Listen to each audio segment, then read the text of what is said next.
अस्सलामुअलैकुम। जो है हमने तकरीबन आपको प्याज के बारे में तकरीबन चीज़ें बता दी, जैसे वो ग्रो कैसे होता है, उसके क्या क्या एहतियात हैं, या कह लें कि मैंने आपको बता दिया जो उसकी नर्सरी तैयार कैसे करनी है, कौन से इलाके में करनी है, कौन से ज़मीन में करनी है। तो आखिरी जो बात इसमें अनियन में आ जाती है कि फंगस से भी मैंने बता दिया, इंसेक्ट से भी बता दिया। अब मैं आपको बता रहा हूँ कि वीड्स से कैसे प्रॉपरली हम जो है इससे छुटकारा पाते हैं अनियन के अंदर। अच्छा, मैंने पहले वीडियो में बताया था कि हम कोशिश ये करते हैं कि वीड को थ्रू लेबर ही कह लें कि रिमूव करवाएं तो वो बहुत अच्छा होता है, लेकिन प्याज के अंदर कुछ मसले ऐसे हैं कि हम उसमें लेबर नहीं लगा सकते। पहली बात तो उसमें जो है लेबर लगाने से कॉस्ट बहुत बढ़ जाती है, जिसकी वजह से वो सही नहीं होती।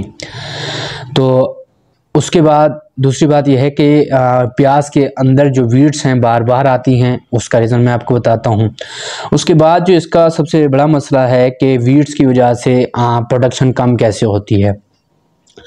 वीड जब आ जाती हैं तो ये है कि वीड का जो साइज़ है, अनियन हमारी जो क्रॉप है वो छोटी साइज़ की क्रॉप है, और हमारे जो इसके अंदर वीड्स है, वीड्स की जो हाइट है वो अनियन के ऊपर क्रॉस कर जाती है, जिसकी वजह से उसकी प्रोडक्शन कम आती है।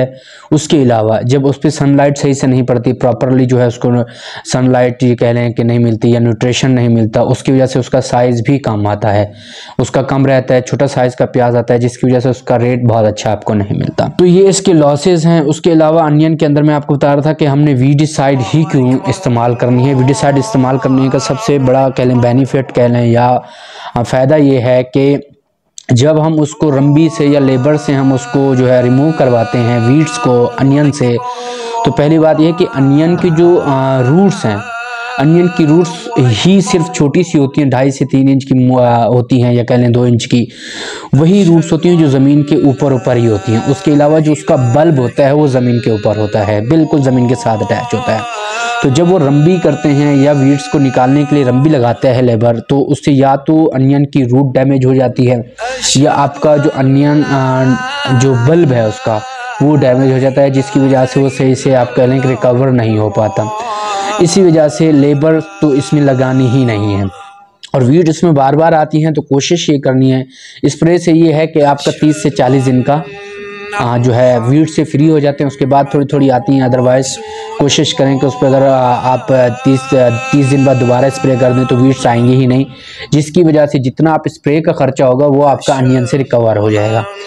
तो मैं आपको बताऊं कि जो नॉर्मली कह लें कि वीड्स आती हैं, वीडिसाइड अप्लाई की जाती है, वो एस मटोला क्लोरो है नाम की 960 वीडिसाइड्स आती है, जो 800 ml आपने 100 लीटर में डालनी है और 1 एकड़ पे इस्तेमाल करनी है।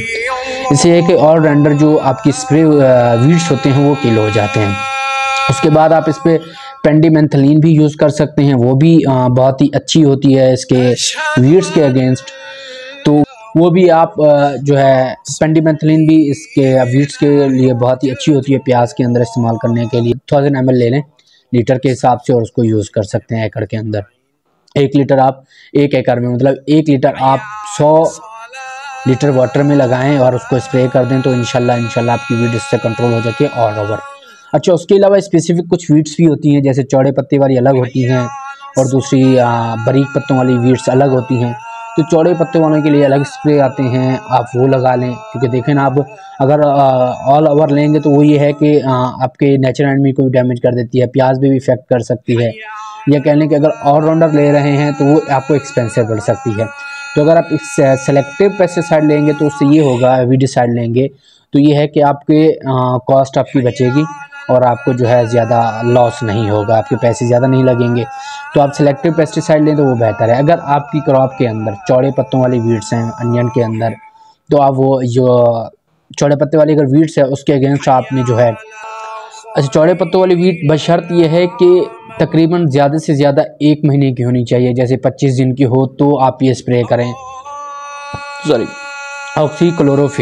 ऑक्सीक्लोरोफिन आप इसमें इस्तेमाल कर सकते हैं। मार्केट में इसको ऑक्सीफिन के नाम से जाना जाता है। अगर क्रॉप के अंदर जो वीड्स है ग्रोविंग होना शुरू हो गई है, तो आप कोशिश ये करें कि उसके अंदर 20 दिन के बाद जो है आप ऑक्सीफ्लोरोफिन भी यूज़ कर सकते हैं। ये आपकी चौड़े पत्तों वाली वीड्स के अगेंस्ट काम करती है।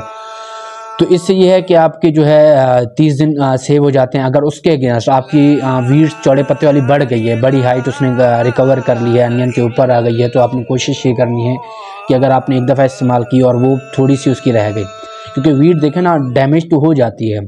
अगर 3 हफ्ते से बढ़ गई है वीड चौड़े पत्तों वाली, उसकी एज कह लें कि उसका टाइम बढ़ गया है, तो आप की वीट को ये ऑक्सीफ्लोरोफिन डैमेज तो कर देगी, लेकिन ये कि रूट्स के थ्रू इस रूट पे इसका कोई इफेक्ट नहीं पड़ेगा। तो आपने दोबारा इसको हफ्ते 2 हफ्ते बाद अप्लाई करना है, तो इंशाल्लाह वीट बिल्कुल ख़त्म हो जाएगी। अच्छा, लोग ये कहते हैं कि किसान भाई जो हैं हमारे काश्तकार, वो ये कहते हैं कि भाई अनियन के अंदर वीड्स बहुत ज़्यादा क्यों आती हैं। सवाल है ना ये कि अनियन के अंदर वीड्स बहुत ज़्यादा क्यों आ जाती है। वीड इसलिए उसमें ज़्यादा आती है क्योंकि रीज़न ये है कि अनियन की जो लीव हैं वो ना तो स्प्रेड होते हैं ज़्यादा, कह लें कि वो ज़मीन के ऊपर सनलाइट नहीं पड़ने देते, ना वो ज़्यादा हाइट वाली क्रॉप है, ज़्यादा छोटी क्रॉप होती है उसकी। अच्छा, बाकी उसके मुकाबले में जैसे आपकी कॉटन है या दूसरी कोई भी क्रॉप है जो मतलब सायादार होती है, जिसकी ब्रांचेस या कहें लीव स्प्रेड हो जाते हैं, उनकी निस्बत इनमें वीड्स बहुत ज़्यादा होती हैं, क्योंकि उनके अंदर ये है कि वो अपनी एरिया को, ज़मीन को ऐसे कवर कर लेती हैं कि नीचे सनलाइट ही नहीं पड़ती, जिसकी वजह से उसके अंदर फर्स्ट टाइम सेकेंड टाइम आपने वीड रिमूव किया, उसके बाद आप उसके अंदर वीड्स होते नहीं, बहुत कम होते हैं। अगर हो भी जाएँ तो वो ये है कि सनलाइट ना मिलने से वो डैमेज हो जाते हैं, खुद ब खुद किल हो जाते हैं, डिस्ट्रॉय। लेकिन अनियन के अंदर ऐसा नहीं है। अनियन के अंदर जितना भी आप पानी देते हैं, सनलाइट पड़ती है, वीड दोबारा हो जाते हैं। तो जिसकी वजह से आपने वीडिसाइड लाजमी इसमें इस्तेमाल करनी है। उसके अलावा बारीक लीव्स वाली भी वीड्स होती हैं, जैसे पतले पत्तों वाली भी लीव कह लें कि घासनुमा जो वीड्स होती हैं, खंबल हो गई, सुमाकी हो गई, मधाना हो गई, ये वीड्स भी आती हैं। इसके अगेंस्ट भी आपने स्प्रे सिलेक्टिव जो है आप इस पे अगेंस्ट स्प्रे कर सकते हैं। घासनुमा जो वीड्स हैं जैसे खंबल, मधोना और सुमाकी, इसके अगेंस्ट आपने ये कजोलोफॉप इसमें इस्तेमाल कर सकते हैं, वरना इसके अलावा एक हेलोकेस फॉप के नाम से भी एक दवाई आती है, वो भी आप इसके अगेंस्ट काम कर सकते, लगा सकते हैं। लेकिन अगर आपने अनियन की प्रोडक्शन बहुत अच्छी लेनी है तो कोशिश ये करें कि वीड्स के स्टार्टअप में 10 से 15 दिन के अंदर अंदर ही वीड्स को कंट्रोल करें, क्योंकि वीड्स जो होती है बिल्कुल अनियन की रूट्स के साथ होती है, और अनियन कह लें कि जितना न्यूट्रिशन ले रहे होते हैं वीड भी उतनी दे रही होती है। तो कोशिश ये करें कि वीड को टाइम पे कंट्रोल करें, ताकि वो जो न्यूट्रिशन है आपकी अनियन को सही से मिले, और अनियन जो है, अनियन का जो बल्ब है वो सही से अपना साइज़ पकड़े और सही से जो है अपनी ग्रोथ पकड़ सके। तो चलें, शुक्रिया, इंशाल्लाह मिलते हैं अगली वीडियो में। अगली वीडियो में इंशाल्लाह मैं आपको बताऊंगा पोटैटो जो है उसको कैसे ग्रो करना है, और उसकी क्या प्रॉफिट हैं, 1 एकड़ से कितना उसका जो है प्रोडक्शन आती है, और कैसे आलू को कट करना है और कहाँ से वो ग्रो होता है, और इंशाल्लाह उसकी डिजीज़ के नाम बताएंगे। और इंशाल्लाह आलू के जो है सिम्टम भी मैं इंशाल्लाह कोशिश करूँगा कि आपको मैं बताऊँ, जिससे आप घर बैठे वीडियो देखें और आप सुनें, और उसके जो सिम्टम है डिजीज़ के वो इंशाल्लाह उसकी निशानदेही करें और स्प्रे लें, और इंशाल्लाह उसको कंट्रोल करें। तो चलें, थैंक यू वेरी मच। अगर आपने मेरे चैनल को सब्सक्राइब नहीं किया तो सब्सक्राइब कर दें, अपने दोस्तों के साथ शेयर भी कर दें। शुक्रिया, अल्लाह हाफ़िज़।